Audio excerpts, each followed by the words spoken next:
Fake account খুলে দিনে 10টি পোস্ট করবি, ছাত্রদল নেতার স্ক্রিনশট ভাইরাল। কই এখন শিবিরই নাকি গুজব ছড়ায়, শিবিরই নাকি ফেক অ্যাকাউন্ট খুলে, শিবির নাকি বট বাহিনী। তো এখন আপনাদের অবস্থা এটা কি সিস্টেম? মানে ফেক অ্যাকাউন্ট খুলে ডেলি 10টা পোস্ট করতে হবে। কি বিষয়ে?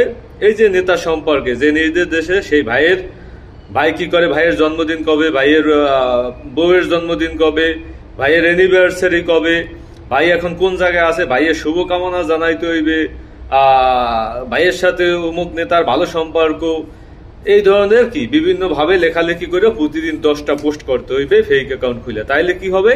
যিনি করতে পারবে তারই কি আপনার উন্নতি হবে। তিনি কি করবে? আপনার যদি ছাত্র দলের সদস্য থাকে সে সহ সভাপতি হয়ে যাবে, সভাপতি করতে পারলে সে সভাপতি হয়ে যাবে, মানে তার পোস্টের কি উন্নতি ঘটবে। তো এগুলো তো শিবিরের কাজ, এগুলো আপনারা কেন করেন? এগুলো তো আপনাদের কাজ না। আপনারা তো গুপ্ত সংগঠন, আপনারা গুপ্ত প্রচারণাও চালান না, আপনারা ফেক এগেরিজি চালান না, আপনারা বট বাহিনী থাকে না, আপনারা হইল সব থেকে দোয়া তুলসী পাতা। তো এই হইল রাজনীতি, এভাবেই চলতে আছে। মানে নিজেকে আর কি বড় করার জন্য এইভাবে 10-15টা যদি আপনার কর্মীদেরকে লাগাই দেওয়া যায়, তাহলে কি পদের উন্নতি পাওয়া যাবে, যে কি এর সমর্থক বেশি।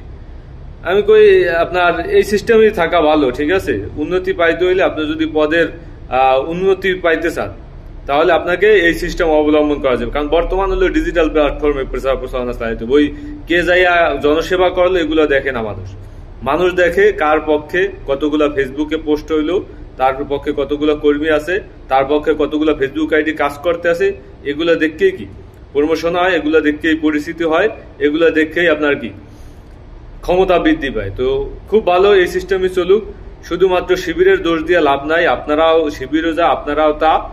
তো আপনি সাময়িক সময়ের জন্য ঠিক আছে তেলবাজি করিয়া, চাপাবাজি করিয়া, চান্দাবাজি ধান্দাবাজি করিয়া টিকে থাকতে পারবেন, কিন্তু ভবিষ্যৎ খুবই খারাপ।